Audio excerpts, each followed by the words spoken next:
Cher Arnaud, bonjour et merci à toi encore une fois d'accepter de collaborer sur cette vidéo. Donc aujourd'hui Arnaud, on va s'intéresser à un chapitre de la Genèse, un chapitre que beaucoup de croyants, de fidèles comme d'humbles fidèles ne comprennent pas. Donc on va parler de Sodome et Gomorrhe, donc du péché de Sodome et de Gomorrhe et de sa destruction puisqu'il est question de la destruction de Sodome et Gomorrhe. Donc on va commencer si tu veux bien. Donc Sodome et Gomorrhe, deux villes qui nous sont décrites dans l'Ancien Testament, donc dans la Bible, comme étant pécheresses. Donc, les péchés qui leur est reproché, beaucoup pensent que c'est des péchés, tu sais, à proprement parler, des petits péchés, mais qui, imbriqués les uns dans les autres, donnent un plus grand péché, etc. Donc, il est question, euh, théologiquement, il serait question d'homosexualité, il serait question d'inhospitalité. Il serait question de viol, de péché mortel en tout genre. Et justement, qu'est-ce que toi là-dessus, tu pourrais nous dire, nous enseigner là-dessus, Sodome et Gomorrhe?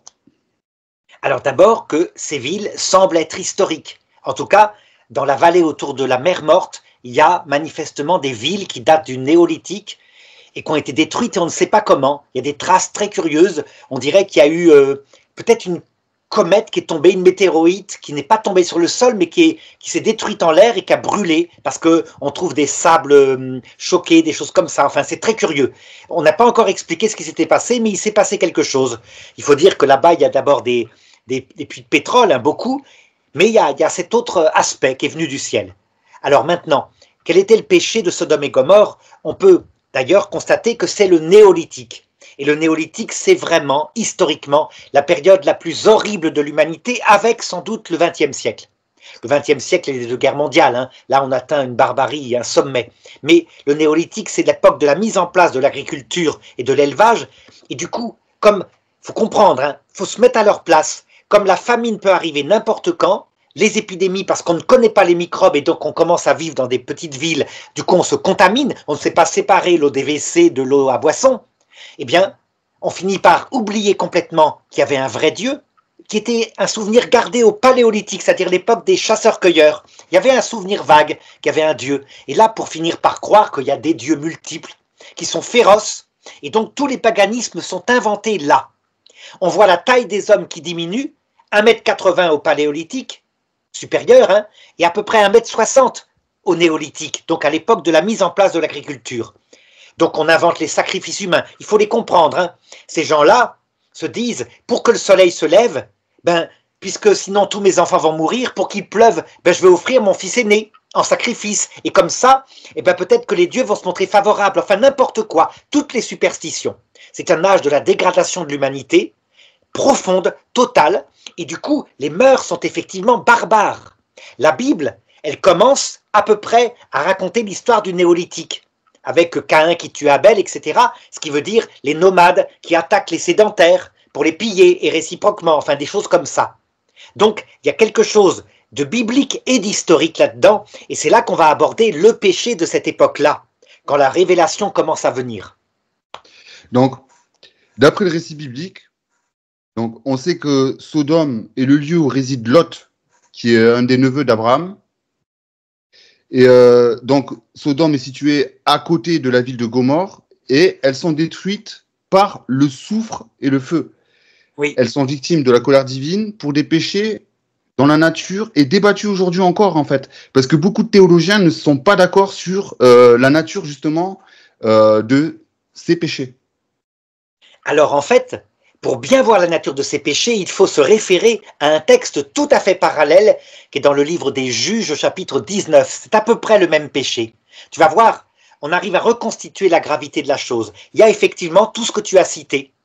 Donc l'inhospitalité, là, une forme d'homosexualité particulière qui aboutit à la tentative de viol. Dans le cas de Sodome, les anges ne seront pas violés, mais dans le cas du chapitre 19, il va y avoir viol. Donc, je te raconte le chapitre 19 pour que tu puisses comparer. Hein. Donc, deux voyageurs, un homme et une femme. Cette femme avait fui son mari parce qu'il la battait. Il arrive à la ramener à la maison, donc ils partent et ils arrivent sur le territoire de Benjamin, l'un des 12 tribus d'Israël. un vieillard qui monte des champs les voit sur la place du village, leur dit « Mais ne restez pas ici, dès que la nuit tombe, c'est atroce, vous ne pouvez pas imaginer les crimes. » Et il les invite dans leur maison, donc hospitalité. À un moment donné, au milieu de la nuit, voilà qu'effectivement des hommes de la ville, complètement saouls, se mettent à frapper à la porte et à dire à l'homme « Livre-nous le voyageur que tu as accueilli chez toi afin que nous le connaissions. » C'est le même texte que dans le livre de la Genèse. Ça veut dire que nous le violions, que nous couchions avec lui. C'est très clair. Hein. Exactement, parce qu'il faut savoir qu'à cette époque-là, le mot connaître n'était pas le mot c'était pas expliqué comme on l'explique de nos jours. C'était connaître était violer, c'était connaître sexuellement l'hôte en question. Tout à fait.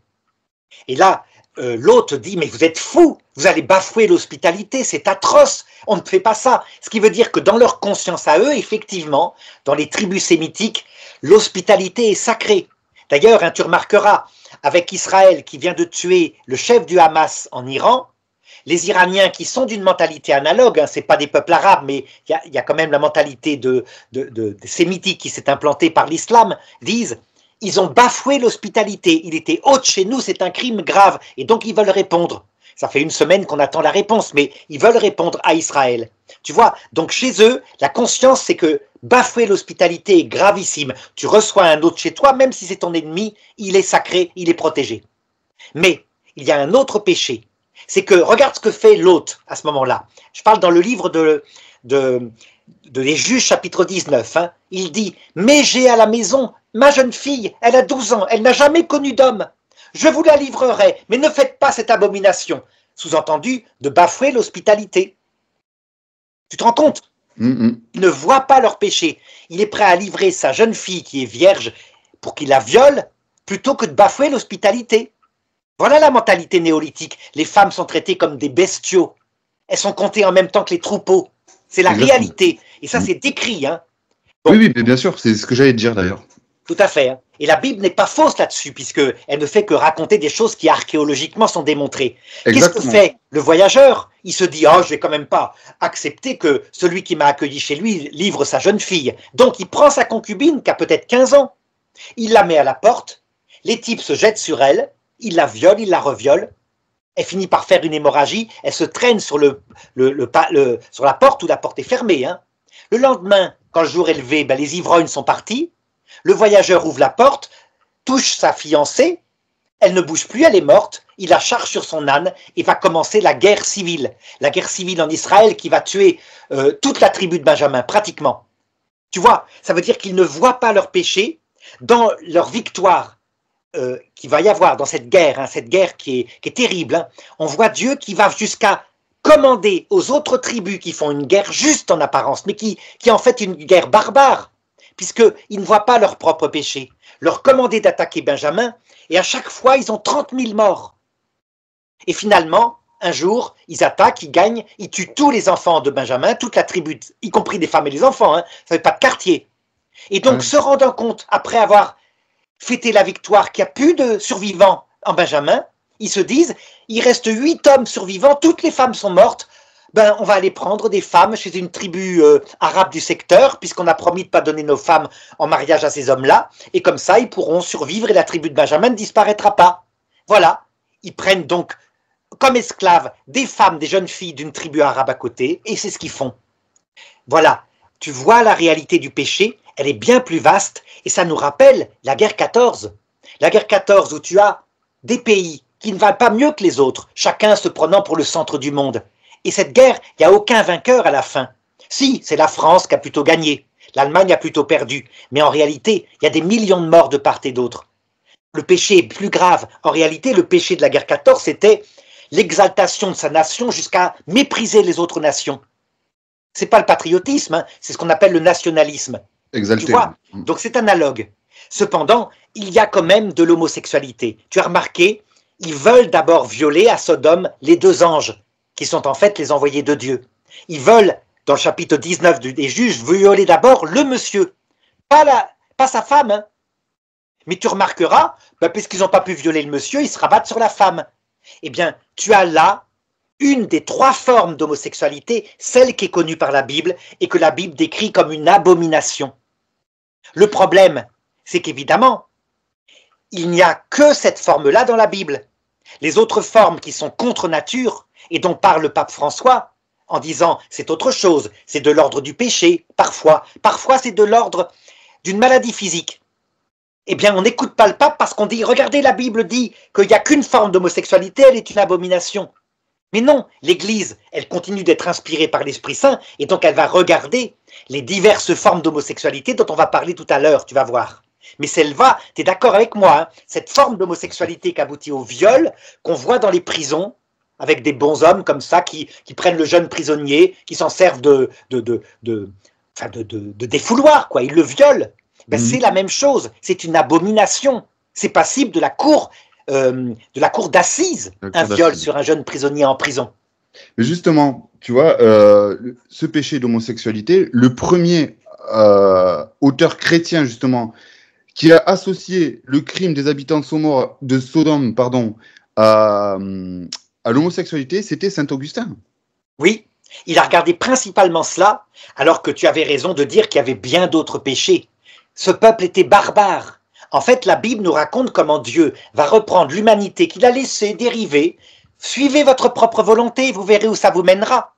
C'est la première action de Dieu. Et là, il reprend l'humanité pour petit à petit l'affiner jusqu'à la venue du Christ, où là, il va révéler de nouveau ce que c'est que la nature humaine, ce qu'il veut pour nous, etc. Mais là, toute la loi de Moïse, c'est une loi qui va réformer par une loi barbare. Hein. La loi de Moïse, c'est pas une sainte loi, hein. C'est une loi barbare, mais qui est quand même un progrès par rapport à ce que vivaient ces hommes avant la révélation de Moïse. Parce que Dieu adopte sa pastorale selon les époques et les hommes aussi. Tout à fait. Il fait ça progressivement. Alors ceux qui sont scandalisés quand j'ai dit que la loi de Moïse était barbare et qui diront « mais non, il y a les 10 commandements ». Oui, mais les 10 commandements, c'est la perle fine. Il n'y a pas que ça dans la loi de Moïse. Il y a aussi, comment dirais-je, je ne sais pas combien, il y a peut-être au moins 150 motifs de condamnation à mort. Mais vraiment, le blasphème en est un, l'adultère en est un autre. À un moment donné, on lui résiste, qu'est-ce qu'il fait? Ben, il prend ceux qui lui avaient résisté, il les empale face au soleil. Ça veut dire un pieu dans le derrière jusqu'à ce qu'il meure face au soleil. Oui, bien sûr. C'est ça aussi. Hein. Faut pas, on n'était pas à l'époque de Jésus. Il ne faut pas confondre le Moïse qui apparaît à Jésus, qui a vécu le purgatoire le jour de la transfiguration, et le Moïse à son époque, qui vivait à une époque où on sortait à peine du néolithique. Oui, parce qu'il est question de l'Égypte ancienne en plus, oui. Dans le Deutéronome. Mais la nature exacte du péché de Sodome, parce que tu sais, dans la Bible, c'est mentionné le péché de Sodome, le cri du péché de Sodome est monté jusqu'à moi, notamment.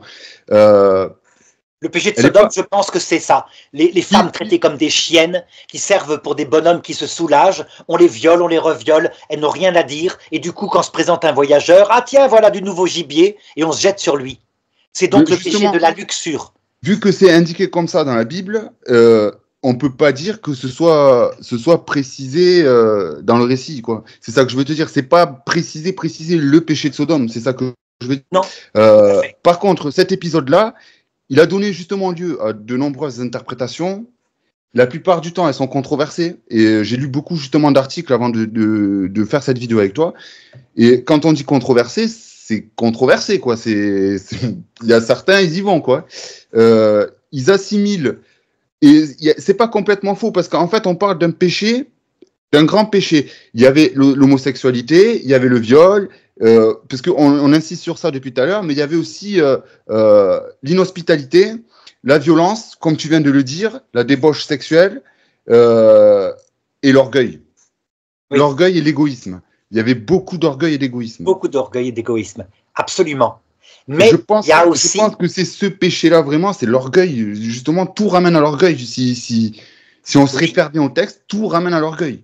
C'est vrai, mais le visible qui a choqué les gens parce que c'est ce qu'il y a de plus contre nature, ça a été l'homosexualité et le viol qui s'est passé. Et c'est là que, maintenant, il faut analyser. Je t'avais dit qu'on analyserait les 3 formes d'homosexualité. Il faut être lucide, hein. Tu remarqueras. Il n'y a pas que les homosexuels, je t'ai dit, les violeurs de prison, les types comme ça, qui font un choix. Le problème, c'est quand on parle de l'homosexualité, chaque type d'homosexuel dit « moi j'ai compris ce que c'est que l'homosexualité puisque je le vis ». Et donc, quand on lui parle d'une autre type d'homosexualité, il dit « mais comment est-ce que tu connais ça ?» Ben c'est simple, il suffit d'écouter les différentes formes d'homosexualité. Comment ils en parlent? D'abord, tu remarqueras, il y a effectivement ce premier type qui est une abomination, on n'insiste pas. Mais tu as remarqué, il y a un deuxième type qui se voit très bien, qui s'est vu par exemple pour l'organisateur du défilé là, des Jeux Olympiques, des personnes très artistes, un peu efféminées dans leurs gestes. Tu as remarqué? Ça se voit tout de suite. Hein. Oui, oui. Cette manière de se comporter, un peu efféminée, mais très artiste, et souvent, ils vont dans des métiers comme, je sais pas, créateur d'art. C'est ce qu'avait fait Yves Saint-Laurent, par exemple. Hein. Yves Saint-Laurent, c'est un homme qui est véritablement pris par ça. Il cherche l'amour désespérément, et malheureusement, il ne le trouve pas. Donc, à un moment donné, il manque de se suicider. Du coup, son mentor, qui s'appelait Pierre Berger, qui lui était sans doute un homosexuel du premier type, c'est-à-dire un pervers. Il était le grand chantre du préservatif comme seul remède au sida, et il n'hésitait pas à aller dans des pays d'Afrique du Nord pour trouver de la chair fraîche, des garçons, pour coucher avec. Hein. On le sait maintenant.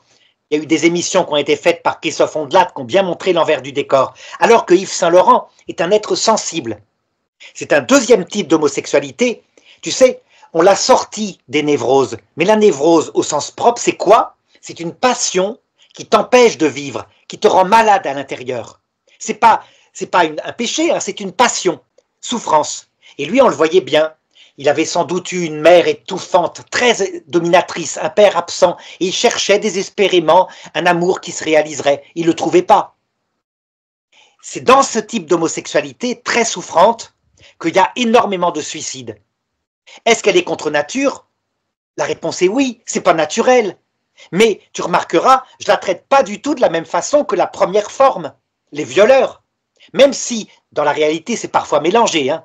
Tu peux avoir des violeurs qui sont dans ce deuxième type. Mais on les reconnaît bien. En général, les femmes aiment beaucoup ces personnes homosexuelles-là parce qu'elles sont très intelligentes et très fines psychologiquement. D'accord? Alors, Oui, qu'est-ce que fait l'Église dans ce cas-là? Elle dit, quand vous êtes de ce type d'homosexualité, ce qui vous rendra heureux, c'est pas de chercher l'amour, surtout comme des hommes, c'est-à-dire ça finit au lit dans le quart d'heure. Vous trouverez que le malheur, la déception affective. C'est d'essayer de créer une amitié solide qui vous équilibrera selon votre besoin d'être avec un homme, mais une amitié chaste, ce qui est difficile hein, pour eux, parce que ce sont des hommes, donc ils ont une tendance à finir au lit très vite. Mais de se bagarrer pour ça, tu vois, toute la bénédiction que le pape François a instaurée, c'est pas pour bénir et dire c'est très bien ce que vous faites. Non, c'est contre nature. C'est un péché, mais un péché de faiblesse. Et pour que votre chemin tende vers ce que demande l'Église, qui est précisé au début de son document, à savoir l'amitié totalement chaste. Vous y tendez à ça. Voilà. Tu as l'explication. Et puis, tu as une troisième forme d'homosexualité. C'est ce qu'on appelle, tu sais, les homosexuels. Un peu, tu as entendu parler de ces nageuses est-allemandes dans les années 80 qu'on piquait à la testostérone. non, non, non, du tout. Donc, c'était pour faire des exploits. Hein. Elles étaient costauds comme tout. Elles avaient un physique complètement carré. Et un peu comme la boxeuse aux Jeux Olympiques, là, tu as vu? C'est une boxeuse qui a été décrétée femme, apparemment algérienne, hein, décrétée femme quand elle est née parce que son sexe masculin ne se voyait pas. Mais génétiquement, apparemment, d'après ce que j'ai lu, c'est XY. C'est un homme. C'est les chromosomes d'homme, ouais. C'est un homme. Et si c'est un homme, ça veut dire que, en réalité, tu peux avoir aussi des femmes qui produisent trop de testostérone, et leur physique est trop carré, et ça transforme chez elles en une forme d'homosexualité. Mais l'origine est physique dans ce cas-là. C'est d'ordre du réglage hormonal. Tu vois, cette troisième forme, évidemment, des gens vont me critiquer en disant « Quoi? Il dit que l'homosexualité est une maladie ?» Non, j'ai pas dit ça. J'ai dit qu'il y a une forme d'homosexualité qui est une maladie physique à cause d'un problème hormonal. Et qu'il y a une forme qui est d'origine psychique, qui est une forme de névrose, et qu'il y a une forme qui est un choix volontaire, parfois lié à la luxure, parfois actuellement lié à la carrière. Parce que ça fait bien. Tu vois? Donc, à partir de là, tu comprends comme c'est compliqué d'en parler. Oui, oui, oui, c'est un sujet, ouais, très, très compliqué. Donc, si tu veux bien, on va se reconcentrer sur le texte. Donc, il est fait mention que 2 anges sont envoyés à Sodome pour constater effectivement ce péché. Du coup, Lot, neveu d'Abraham, les invite chez lui pour passer la nuit. Hospitalité, encore une fois, tu vois, tout ça ramène à l'hospitalité.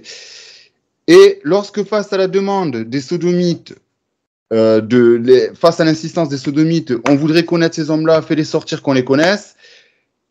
Tu vois, ça ramène à ce que tu nous parlais tout à l'heure du chapitre 19 du livre des juges. Lot va proposer de leur offrir ses propres filles qui sont vierges aussi. Et pour lui, il ne s'agit pas de les traiter négligemment. C'est un moyen, pour lui, c'est un moyen de souligner l'atrocité de ce que lui demandent ses interlocuteurs. Et s'il parle de donner ses filles, c'est une des choses d'ailleurs, je pense qui est la pire chose qu'un père puisse proposer justement.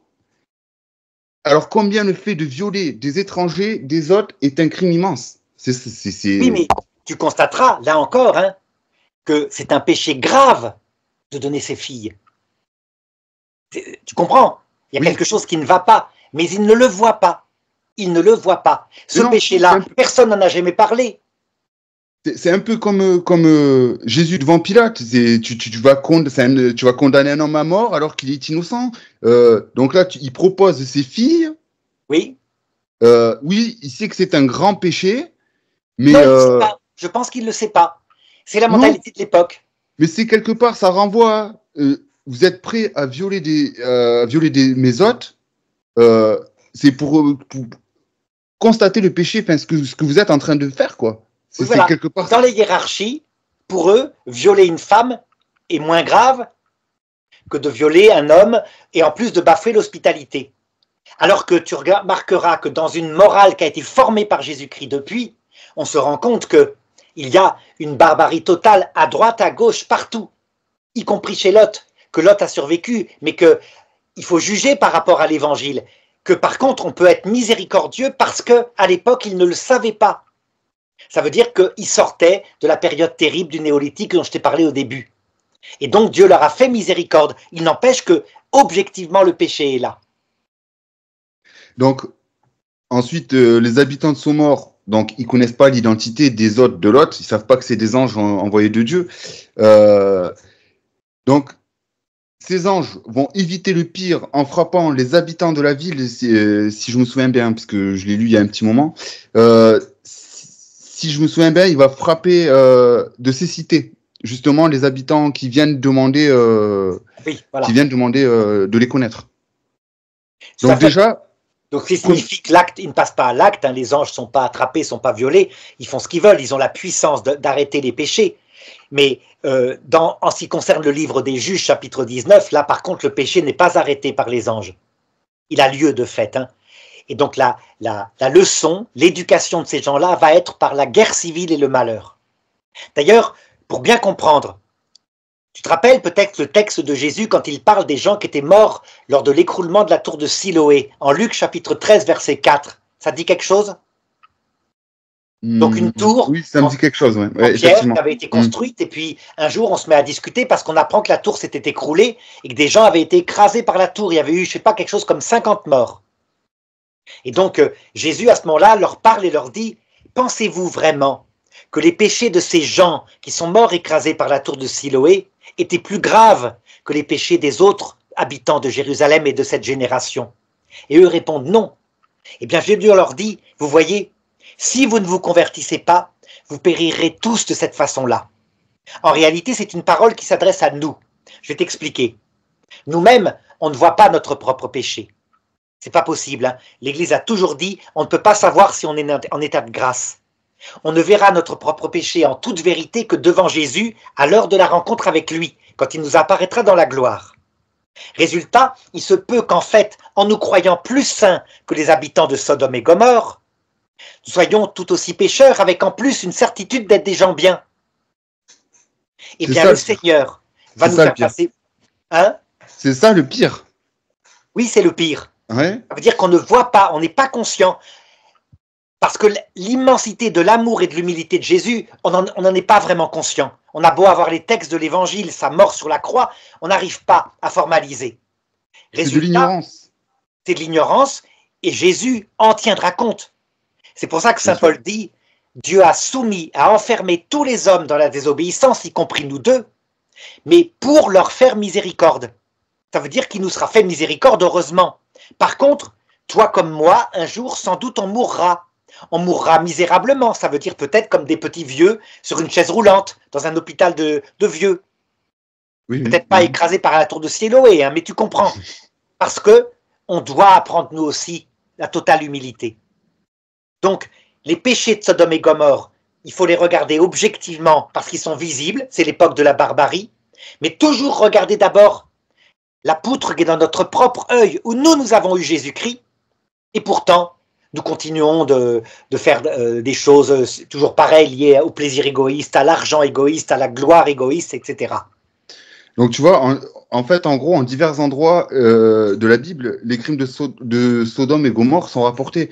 Tu faisais référence tout à l'heure au chapitre 19 du livre des Juges, mais le Christ les évoque dans les évangiles aussi, comme un péché immense. Par exemple, quand il envoie ses disciples, il leur dit allez dans les villages, et là où on vous refusera, vous secouez le sol de vos pieds, et ces villes-là, au jugement, seront plus sévèrement punies que Sodome et Gomorrhe. Oui, plus sévèrement punis parce que nous avions, nous, beaucoup plus que Sodome et Gomorrhe.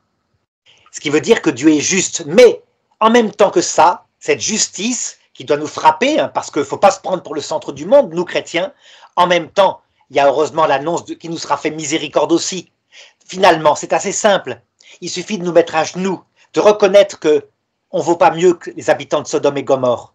Par exemple, si nous avions vécu à l'époque de Sodome et Gomorrhe, nous serions probablement parmi les violeurs. C'est possible. Hein. C'est possible, oui. Et donc, à partir de là, en ayant cette attitude d'humilité, il nous sera fait miséricorde. Si par contre, on continue de se prendre pour mieux que les autres, alors on passera par un jugement sévère pour être sauvé. Oui, la miséricorde, elle vient que s'il y a sincère repentance aussi. C'est ce que le Christ nous dit dans les évangiles. Tout à fait. Le problème, c'est que regarde, pour les gens qui se prennent pour meilleurs que les autres, ce qui est peut-être notre cas à un certain point, quand on voit le Christ, notre réaction immédiate, c'est celle de Zachée. Quand on l'aime, hein, qu'on voit à quel point on s'est trompé sur lui, qu'on était si peu miséricordieux. On répond comme Zachée, Seigneur, tu vas voir ce que tu vas voir. Je vais rembourser 4 fois ce que j'ai fait de mal. Et donc on se condamne nous-mêmes par amour à un grand purgatoire. Et Jésus nous bénit. Il dit vraiment, le salut est entré dans cette maison. C'est ça qu'il dit, ouais, effectivement. Ouais. Tout à fait. Hein. Et ça veut dire que les âmes du purgatoire, qui sont un peu imbues d'elles-mêmes et qui sont sauvées parce qu'elles se sont converties face au Christ, se condamnent volontairement à un purgatoire très dur parce qu'elles refusent l'indulgence. Elles disent non, Seigneur. Ce sont des âmes aussi. Excuse-moi, Arnaud, ce sont des âmes qui n'ont pas eu la grâce. Parce que quand même, il faut avoir la grâce pour entrer au paradis. C'est ce qui nous est dit aussi dans les évangiles. En fait, elles ont eu la grâce parce qu'elles ont eu l'apparition de Jésus. Mais la conséquence en a été, parce que nous ne sommes pas humbles, de se transformer en se condamnant nous-mêmes à un dur purgatoire. Et les âmes de ce purgatoire-là sont saintes. Elles sont converties. Mais c'est pour ça que tu regarderas, Jésus le dit textuellement, les prostituées et les pécheurs vont plus vite que vous, et il montre des prêtres au royaume des cieux, des prêtres juifs. Hein. Pourquoi ? Parce qu'elles, au moins, elles savent qu'elles ne méritent pas le salut. Donc si tu montres que l'humilité, le repentir, le fait de se frapper la poitrine est une vertu fondamentale pour que la charité puisse se développer, alors tout d'un coup, tu comprends l'attitude qu'il faut avoir. Je vais te donner un exemple, une application. Tu es d'accord avec moi que depuis à peu près 15 ans, il y a dans l'Église catholique d'Occident la découverte de péchés graves des prêtres, de certains prêtres qui ont abusé, qui ont profité de leur sacerdoce pour violer des enfants ou des jeunes hommes et des jeunes femmes. Tu es d'accord ? Bien sûr. C'est vrai. Objectivement, c'est le péché de Sodome. Et puis, maintenant, il ne faut pas oublier l'autre aspect. Je vois l'Église de France qui se comporte avec une très grande dureté. Hein. On voit des religieuses en particulier qui sont là, qui poursuivent des prêtres, même quand ils ont été lavés de tout soupçon par le Vatican, en disant « oui, mais il n'y a pas de fumée sans feu ». En réalité, ces personnes-là, dans 20 ans, tu verras l'Église qui se frappe à la poitrine en disant « regardez, l'Église qui a suivi la crise de la découverte des abus sexuels s'est comportée sans miséricorde, mon Dieu, repentir, repentir, on n'a pas suivi l'Évangile. » Il faut donc la vérité et dénoncer le crime et la miséricorde. Parce que qui es-tu, toi? Je parle de ceux qui font ces choses-là, hein, les condamnateurs, ceux qui traînent l'abbé Pierre, par exemple, plus bas que terre. J'ai vu récemment, ouais. Vu récemment, hein. Mm. Moi, je dis toujours, l'abbé Pierre, il a commis il les a confessés de son vivant, il les a confessés dans un livre. Hein. Il a dit, j'avais des problèmes avec la chasteté, il l'a toujours dit. Mais quand on voit qu'à 95 ans, il a mis la main aux fesses d'une infirmière et que l'infirmière est là en train de se dire « Je suis traumatisé encore par cette action-là. » Mais bon sang, moi mon père a fait la même chose, il avait perdu la tête. Qu'est-ce qu'a fait l'infirmière? Elle lui a donné une tape sur la main, comme on fait à un enfant. Bien sûr. Tu comprends? Ça veut dire qu'il ne faut pas oublier que la vérité doit être toujours accompagnée du regard sur son propre péché et de la miséricorde. Les deux en même temps, jamais l'un sans l'autre. Et surtout ne pas condamner. Ne pas condamner parce que nous-mêmes, on risquerait de se juger avec la même mesure dont on juge les autres. Résultat, Exactement. le péché de Sodome et Gomorrhe, c'est un grave péché objectif, gravissime. Et ces gens-là sont passés par le purgatoire, le shéol, et peut-être maintenant se sont frappés la poitrine et sont sauvés, sont au paradis. Effectivement. Effectivement, ça me renvoie aussi, je me trompe peut-être, mais quand Jésus dit à Pilate, tu n'aurais aucun pouvoir sur moi s'il t'avait été donné d'en haut par mon Père. Oui, ce qui veut dire d'ailleurs que Dieu, pour nous purifier de notre orgueil, parfois, donne un pouvoir à certaines personnes de nous faire du mal. Ça peut aller jusque-là, hein, puisque... Oui, bien sûr. Bien sûr, parce qu'il s'apprête à envoyer un homme innocent à la mort. Tout à fait. Et Et d'ailleurs... pourquoi? Parce que c'est la foule, le Sanhédrin qui le réclamait, quoi. Sinon, c'était la pagaille dans Jérusalem. Tout à fait. Et les gens qui hurlaient, les clients du Sanhédrin. Donc, il faut bien regarder ce péché-là. C'est notre péché. Ça révèle notre humanité. Nous aurions agi pareil. Nous aurions été du côté de ceux qui ont reçu de l'argent de par les grands prêtres. Nous serions peut-être parmi les foules qui, connaissant pas l'histoire, auraient crié « À mort, à mort !» Tout simplement parce qu'on était convoqués pour crier « À mort !» C'est ça. On l'a fait parfois à la télévision. Et il finit, justement, tu sais, quand il s'adresse à Pilate comme ça, il finit par dire, c'est pour ça que celui qui m'a livré à toi, a commis un plus grand péché. Oui. Et là, ça veut tout dire, en fait. Là, tu prends conscience qu'en fait, ouais. Après, ça aussi, c'est un débat qu'on devrait avoir entre nous, à savoir, est-ce que Pilate, vraiment, il était, parce que, d'après les archives historiques, il aurait été décrit comme quelqu'un de vraiment cynique, quoi, un préfet vraiment complètement barjot, quoi. Oui, probablement. Mais tu vois, qui est celui qui a livré Jésus à Pilate? Ah, c'est Caïphe. Caïphe, tout ce que tu veux, mais c'est d'abord nous-mêmes. À chaque fois que nous avons péché dans notre jeunesse, même si on pêche moins maintenant qu'on est devenu plus mûr, nous avons livré Jésus. Il faut toujours s'en souvenir. Ça vise nous-mêmes, ça vise pas les Juifs, ça vise pas les Romains, ni la foule, ça vise nous-mêmes. Et là, on est chrétiens. Mais nous avons livré Jésus à la croix par notre péché, dit l'Église. Tu vois, tu faisais référence à l'évangile de Luc. Au début, il le dit de cher Théophile. Mais Théophile, c'est qui? C'est nous, Théophile. Oui. C'était certes son disciple, mais Théophile, quand il s'adresse à Théophile, il s'adresse à nous. Théophile, c'est nous. C'est pour ça que c'est tout. En fait, tu vois, quand on parle de Sodome et Gomorrhe, c'est renvoyé dans. En fait, on parle d'un péché, certes, qui n'est pas le même qu'il y a des milliers d'années, Sodome et Gomorrhe, mais c'est le même péché, en fait. C'est le même péché. Ça renvoie à l'orgueil, à l'abus sexuel, etc. Et si tu regardes les mondanités d'aujourd'hui aussi, il y a beaucoup de gens qui commettent ces péchés-là, qui restent impunis jusqu'au jour où aura lieu le jugement dernier. Enfin, leur jugement personnel, c'est ça que je veux dire. Tout à fait. Et le jugement, sa caractéristique, c'est ce que je t'ai donné. Il y a deux choses. La vérité, d'abord, qui est manifestée clairement, qui est comme un glaive. Hein. C'est terrible. Le curé d'Ars disait, moi j'ai vu mon péché, j'aurais voulu mourir tellement c'était horrible. Mais, attention, le curé d'Ars avait une tendance janséniste. Il a oublié de préciser l'autre aspect, la miséricorde. C'est-à-dire qu'il va se faire notre avocat. Il regarde pourquoi, comment on est dans quelle ignorance, les pulsions qu'on avait. Il prend sur lui tous les péchés d'ignorance, les péchés de faiblesse. Le seul péché qu'il ne prend jamais sur lui, Jésus, c'est le péché contre l'Esprit Saint. Donc imagine quelqu'un, par exemple parmi les violeurs de Sodome et Gomorrhe, qui dirait, lorsque le Christ lui apparaît le vendredi saint, « Ah mais non, moi ton histoire de salut par l'humilité et l'amour, rien à foutre, hein. Moi je suis maître de ma vérité, je refuse. » Ah là là, il n'y a plus d'excuses. Il sait, il est maître de lui, c'est le péché contre l'Esprit Saint, effectivement. Eh bien, je pense qu'on a fait le tour de... Si tu as quelque chose à rajouter, je t'en prie, Arnaud. Juste un point. Pour ceux qui sont scandalisés parce qu'ils disent que je suis trop miséricordieux, il faut qu'ils sachent que saint Thomas d'Aquin croyaient que les habitants de Sodome et Gomorrhe, ainsi que ceux qui étaient morts au déluge, étaient damnés. Donc, il y a une théologie qui disait que 99% des gens seront damnés, puisqu'il n'y avait eu que 6 personnes sauvées au déluge.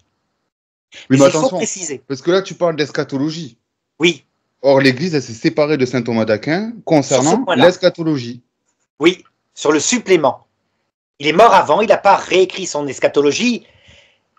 Et en fait, il y avait une erreur dans la Vulgate de son époque, c'est-à-dire la Bible traduite par saint Jérôme.